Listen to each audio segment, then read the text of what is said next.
건강한 대한민국을 만들기 위해 노력하는 이 시대 숨은 명의를 만나보는 시간입니다. 오늘은요, 국내에서는 생소하지만 점차 발병률이 높아지고 있는 크론병에 관한 첫 번째 시간인데요. 크론병에 대해 함께 알아볼 오늘의 주인공을 먼저 화면으로 만나보시죠. 질병의 원인 파악부터 가장 효과적인 치료법을 찾을 때까지 멈추지 않는 노력. 이 시대의 숨은 명의를 찾아서 이번 주에는 염증성 장질환인 크론병을 연구해온 구자설 교수를 만나보자.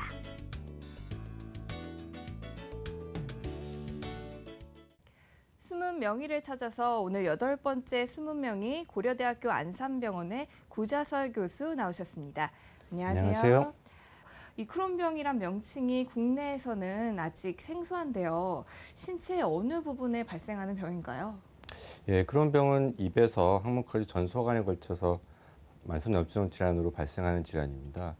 그 소화관 외에도 다른 장기에도 여러 가지 합병증을 유발할 수 있고 젊은 나이에 발생해서 평생을 따라다니기도 합니다. 제가 듣기로는 이 고려대학교 안산병원이요, 이 크론병 같은 소화기 질환에 오랜 노하우를 지니고 있다고 들었습니다. 이 크론병이란 명칭이 좀 특이해요. 유래가 좀 궁금한데요. 혹시 원인과 관계가 있나요? 크론병은 1932년 크론이라는 미국인 사이에서 이제 여러 가지 임상 증상이라던가 병리학적 소견을 바탕으로 해서 보고되었고 그 의사 이름을 따서 명칭이 붙었습니다. 이 크론병이 완치가 좀 어렵다는 얘기도 들었는데 맞나요?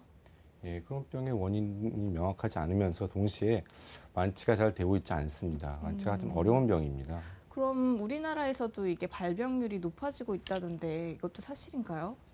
우리나라에서 크론병 환자의 발병률에 대한 정확한 통계 자료는 없습니다. 하지만 송파구와 강동구 지역을 조사한 역학 연구에 의하면은 1980년부터 90년 사이에서는 인구 10만 명당 한 0.05명 정도의 발생을 보였으나 2000년부터 2005년 사이에서는 1.34명 정도로 발병률이 증가하고 있고 2005년도의 자료를 보면 발병률이 한 11명 정도까지 증가하고 있습니다. 서양에 비하면 발병률이 낮은 편이긴 하지만 여전히 최근에 있어서 많이 증가하고 있는 현실입니다. 점차 증가가 되고 있다고 하니까요. 시청자 여러분들도 오늘 함께 하시면서 유념하시면 좋겠습니다. 그런데 이제 이 어떤 분들이 특히 좀 크론병을 주의를 기울여야 할지를 말씀해 주셨으면 좋겠어요. 예, 크론병은 주로 북유럽이라던가 아니면 유태인에서 발병이 많이 증가하는 걸로 알려져 있습니다. 하지만 아시아인이라던가 아프리카에서는 발병이 좀 드문 걸로 알려져 있습니다. 앞에서 말씀드린 것처럼 최근에 환자들이 좀 증가하고 있는 실정이고요. 특히 젊은 환자에서 많이 발병이 되고 있습니다. 호발 연령을 보면 15세에서부터 한 30세 사이에서 우선적으로 발생하는 경향을 좀 보이고 있고 그 이후 한 60세에서 80 사이에서도 두 번째로 발병이 증가하고 있습니다. 남녀 비율도 좀 보시면 주로 서양에서는 여자 환자가 좀 더 많다고 알려져 있으나 국내 이 조사에 의하면은 여자보다 남자에서 좀 더 발병이 높은 걸로 알려져 있습니다. 하나 더 말씀드릴 거면 또 이제 가족 중에 크론병 환자가 있다 그러면 가족 내에서 발병할 확률이 좀 높아진 걸로 보이고 있습니다. 그러면 이 어떤 증상을 보였을 때 병을 의심해 보는 게 좋을까요? 크론병에 나타날 수 있는 증상은 아주 다양합니다. 하지만 이제 흔히 복통이라던가 설사 같은 증상이 많이 동반되어질 수 있고 이러한 설사나 복통이 한 6주 이상 지속되면서 체중 감소가 동반되는 경우가 있을 수 있습니다. 특히 젊은 환자에서 청소년기에서 발병하게 되면 체중 증가라던가 키의 성장에 좀 장애가 올 수 있어서 성장 발달에 영향을 줄 수가 있습니다. 그럼 이 말씀해 주신 증세가 발병된 후에도 계속적으로 좀 나타나나요? 크론병은 매우 다양한 임상적인 경과를 보일 수 있습니다. 그래서 어떻게 이제 환자에 따라 가지고 경과를 예측하는 건 상당히 어려운 부분입니다. 대부분 환자에서는 증상이 전혀 없는 시기와 증상이 아주 심한 시기가 뭐가 나타날 수가 있고 환자에 따라서는 첫 발병 이후에 증상이 없이 관련 상태를 유지할 수가 있는 반면에 환자에 따라서는 치료가 안 되고 계속 발병이 유지되는 경우도 있을 수 있습니다.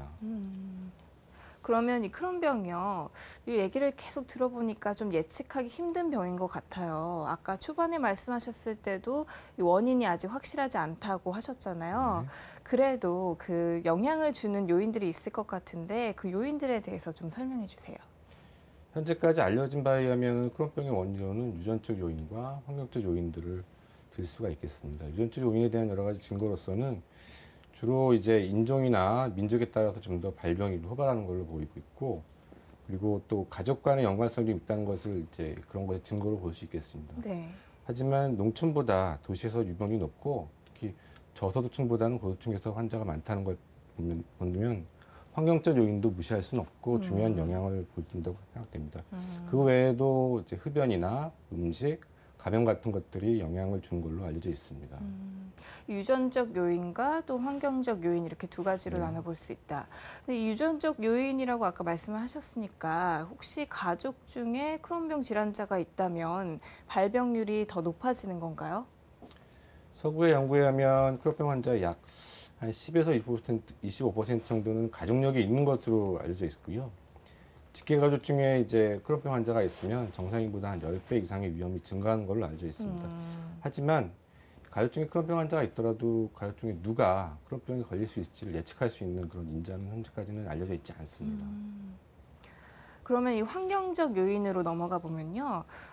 흡연 같은 것들도 아마 해로울 것 같아요. 많이 해로운 편인가요?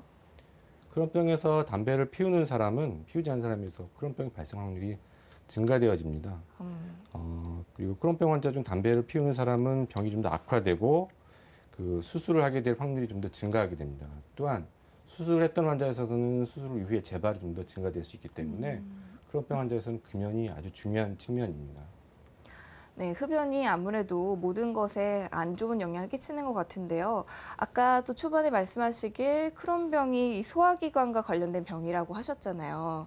그러면 아무래도 그 식이요법과도 많은 영향이 있을 것 같은데 어떤 식이요법을 하면은 크론병에 좀 도움이 될까요?